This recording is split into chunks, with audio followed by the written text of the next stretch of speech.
Assalamualaikum warahmatullahi wabarakatuh. Alhamdulillah, selamat datang di YouTube channel aku yang terbaru ya.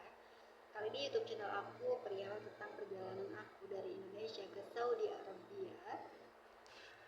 Kita dengerin dulu. Dan selain daripada perjalanan, aku akan membahas juga perihal dari Indonesia dan Saudi Arabia. Dan aku juga akan berbagi informasi, berbagi pengalaman, berbagi pengetahuan juga ya. Jadi ini pengalaman aku pertama kali bekerja di Saudi Arabia. Dan ini termasuk suatu ilmu juga ya. Jadi buat kalian semua yang punya skill, buat kalian semua yang punya keinginan buat bekerja, kalian bisa bekerja di semua negara ataupun negara-negara tertentu yang ingin kalian tuju buat bekerja. Atau kalian punya skill, kalian punya kemauan, kalian bisa searching di Google atau kalian bisa datangi di BP2MI untuk mencari lowongan atau loker kerja di luar negeri.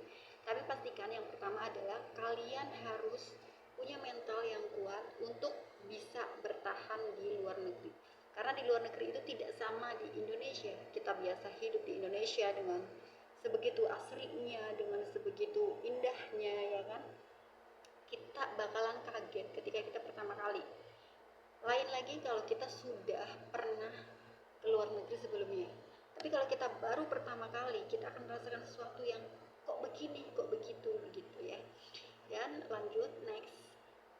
Yang pertama kita siapkan mental dan juga kita harus bahasa.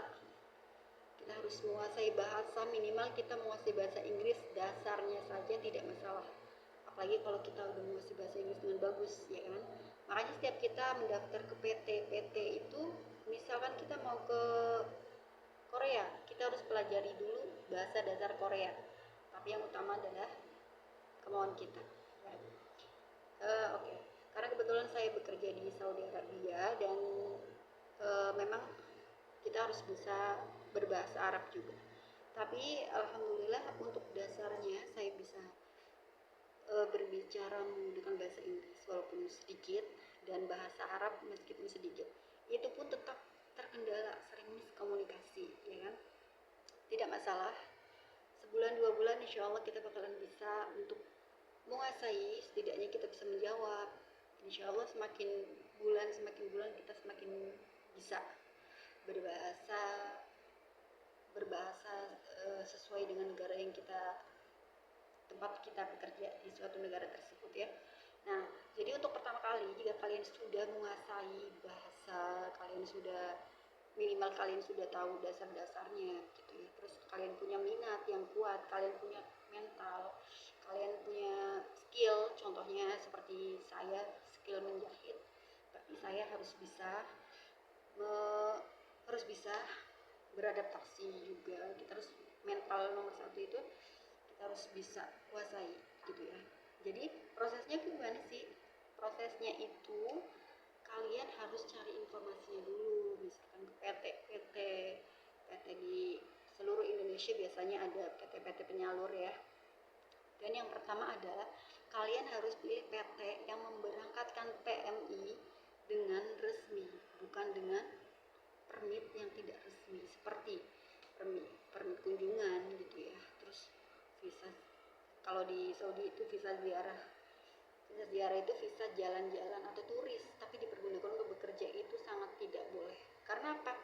Ketika kita bekerja dengan visa yang tidak sesuai visa kunjungan yang kita bekerja dan kita tidak digaji, kita diperlakukan tidak baik, kita mau lapor kemana? Tidak ada yang bela.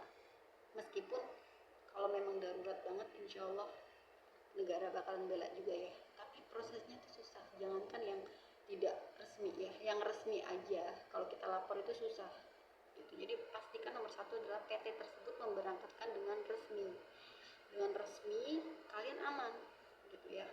Dengan resmi itu apa? Visanya itu visa kerja, itu udah pasti visa kerja yang benar-benar sesuai skill kamu gitu loh. Dan nanti prosesnya itu kita bakal melibatkan pemerintah. Seperti sebelum berangkat kita bakal PPAP. pembekalan dari BP 2MI atau BP 3MI. Kita akan diberi pembekalan di situ. Kita akan diberi banyak pelajaran bahwa kita nanti harus seperti apa, harus melakukan apa di negeri orang, seperti itu ya. Dan next, setelah kita sudah bisa terbang, kita pastinya bakalan kaget, kita bakalan loh kok seperti ini gitu. Itu pengalaman aku pribadi ya, pengalaman aku pribadi pertama kali dijemput di bandara. Terus next, sampai di perjalanan itu saya merasa takut banget karena tidak seperti di Jakarta gitu kan ya. Takut banget, ketakutan sampai 2 jam lebih saya berhenti di jalan bersama bos yang jemput saya ya kan, sampai saya nggak mau jalan kalau nggak ada perempuan gitu kan. Akhirnya alhamdulillah ada saudaranya yang perempuan yang ikut menjemput, dan saya alhamdulillah bisa jalan lagi lanjut sampai beristirahat di tempat beliau, dan sampai akhirnya besoknya lagi saya go ke tempat pekerjaan saya yang sekarang ini begitu. Jadi yang terutama adalah mental, apalagi yang buat non ya, yang belum pernah sama sekali keluar negeri. Jadi kalian itu harus benar-benar siapkan mental kalian dan pilih PT yang resmi. Kalau nggak resmi kak, itu membahayakan buat diri kalian sendiri gitu. Dan sekian dulu, terima kasih.